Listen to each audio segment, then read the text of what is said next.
중국과 전면전을 한다. 연전연패를 하고 한국은 곧 중국 속국이 된다. 무슨 말일까요? 그만큼 가능성이 있다는 이야기입니다. 자, 여러분, 제가 하나의 단서를 보여드리겠습니다. 지금 모바일 어플리케이션 프로세스 현황입니다. 보시면서 모바일 어플리케이션 프로세스 AP를 개발한 업체는 현재 말입니다. 애플이나 퀄컴이나 미디어텍 3개 회사뿐입니다.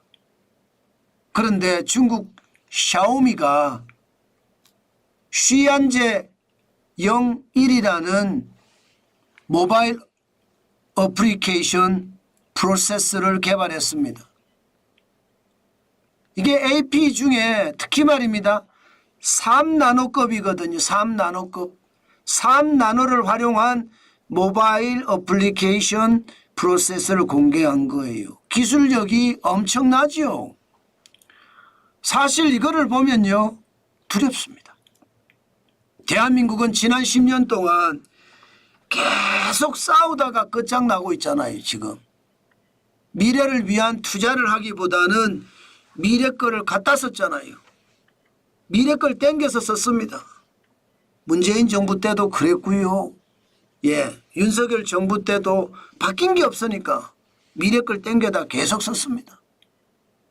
그만큼 말입니다. 우리는 미래를 위한 준비는 못하고 현재에서도요, 지금 붕괴되고 있다, 이런 이야기까지 나옵니다. 이러니 중국의 경제 속국이 될 수밖에 없다는 것이 대부분의 이야기입니다. 이대로 가다면 미래에 대한 준비는 없고 현재에 대한 투자는 하지 않고 그냥 먹고 마시자 중심으로 가버리니 대한민국이 제대로 될 리가 없지요. 실제로도 한번 보실래요? 이게 대한민국의 8대 주력 산업을 분석한 그래프입니다. 8대 주력 산업이 여러분 2015년 대비해서 2025년에 10년 동안 좋아진 게 아무것도 없어요. 좋아진 게. 그죠? 다 마이너스죠. 다 마이너스. 전부 모조리 마이너스입니다. 모조리. 8대 산업 전체가. 2015년 대비 2025년이 말입니다. 실제 배터리도 보면요. 2020년 4분기만 하더라도 점유율이 세계시장 점유율이 34.7%예요. 2025년 1분기에는 18.7%로 떨어졌습니다. 디스플레이 중소형 OLED입니다.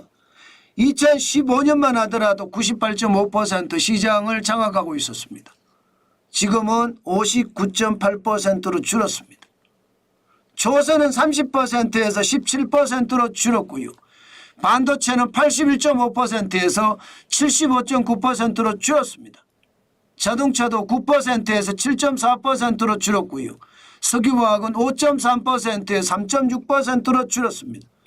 철강은 4.3%에서 3.4%로 줄었고요. 스마트폰 역시 23.8%에서 20.0%로 줄었습니다. 다 줄었어요. 그런데 여러분 2025년 1분기를 보고 있으면 여러분 진짜 충격적인 사실이 보여지지 않나요? 미래산업은 보이지가 않아요. 미래산업은. 지금 현재 말하는 여러분 당장 드론에 대한 이야기도 아예 없죠. 예, 비행 택시에 대한 이야기도 아예 없죠. 로봇에 대한 이야기도 아예 없죠. 예, 양자 컴퓨터에 대한 이야기도 아예 없죠. AI에 대한 이야기도 아예 없습니다. 미래가 하나도 준비가 안 돼 있어요. 그런데 현재 전통산업에서도 중국의 기술력에 뒤져서 세계 시장의 점유율이 왕창 무너진다는 거예요. 왕창. 와, 뭐 이렇게까지 무너지나 싶을 정도로 말입니다. 이런데 여러분 시간이 가면 갈수록 대한민국 경제는 중국이 요소까지 파고들어서 세계시장 점유율을 점점 더 떨어뜨리게 되고요. 결국 언젠가는 이제 중국의 부품을 납품하고 반제품을 납품하는 그런 속국으로 전락할 수 있다는 것 여러분들도 느껴지지 않으세요? 저는 느껴지고도 남는다고 생각합니다. 앞으로 10년 후가 어떻게 될지 보면 여러분들도 보이실 거예요.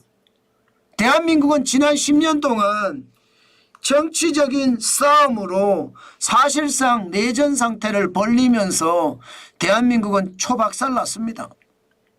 그야말로 개판됐어요. 현재 전통산업의 이리저리도 지키지 못했고요. 미래사업에 대한 준비는 아예 하지 못했습니다. 심지어 미래 써야 될 돈을 끌어다가 현재에서 뿌리기만 했어요. 이러니 대한민국이 온전할 리가 없지요.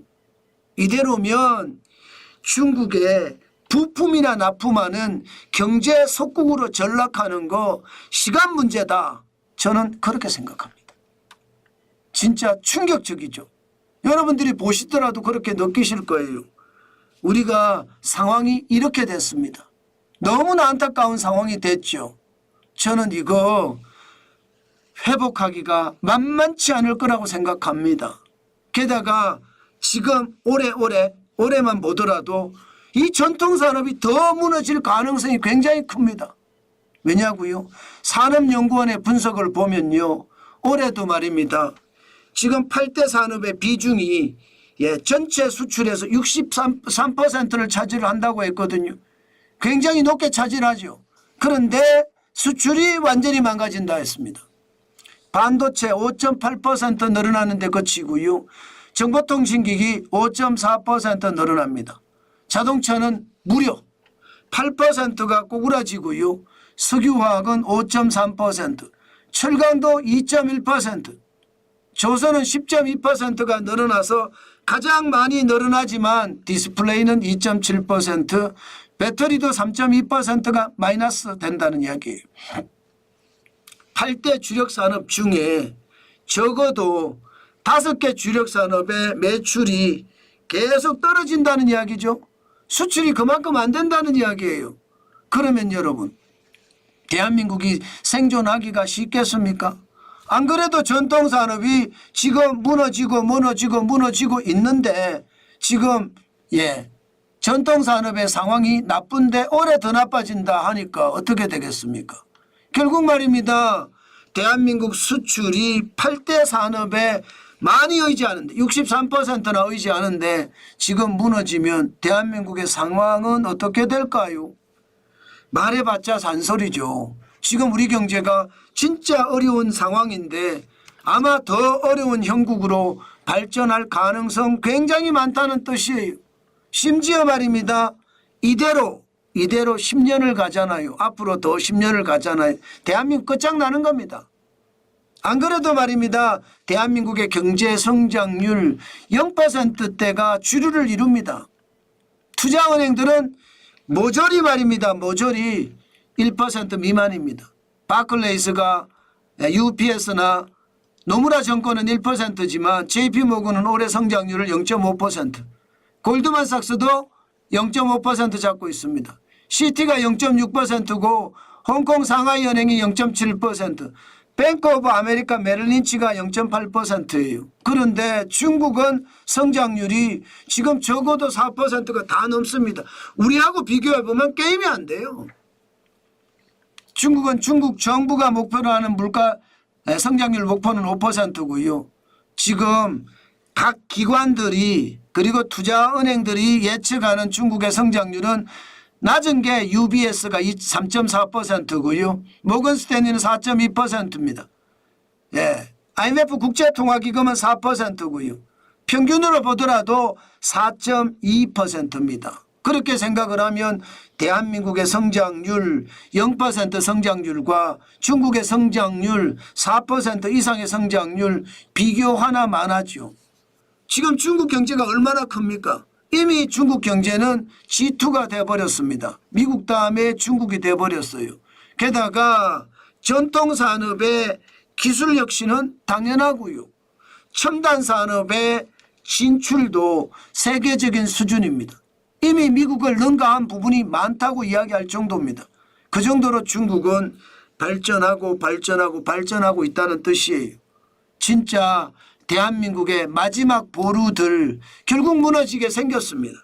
아마 대한민국은 앞으로도 이게 미래를 준비하지 못하면 더 심각한 상황이 우리 곁에 닥쳐서 결국은 대한민국이 중국의 속국으로 전락하는 그런 참담한 결과를 가져올까 사실은 두렵습니다. 여러분, 돈이면 다 통합니다. 돈이면 다 통한다니까요. 지금 중국은요 막대한 자금을 가지고 대한민국을 살려고 들어요. 그렇게 되면 속국이 아니라 중국화가 될 수도 있다는 것 다시 한번 생각을 하셔야 된다. 그 말씀 제가 여러분들에게 강조해서 드립니다. 참 안타까운 현실이 우리 곁에 있죠. 그러나 그 현실이 사실입니다. 여러분, 대한민국은 주력산업이 여전히 전통산업에 의존하고 있습니다. 게다가 정치적 혼란 때문에 사회적 혼란 때문에 기술 개발도 게을리했습니다. 그 바람에 초격차 기술은 가져가지 못했고요. 중국은 그 사이 국가 주도로 기술 개발에 매진한 결과 대한민국을 앞서는 초격차 기술을 개발하기에 이르렀습니다. 문제는 첨단 기술 분야인데 대한민국은 첨단 기술 분야에 힘을 쓸 수가 없어요.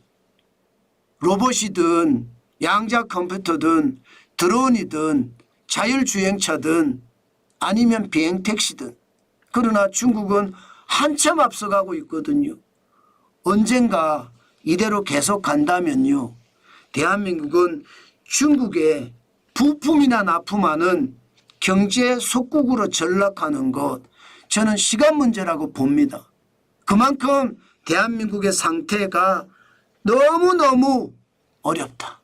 이대로면 진짜 끝장난다 하는 생각 오늘도 해봅니다. 안타깝죠. 저는 충분히 그렇게 되고도 남는다고 생각합니다.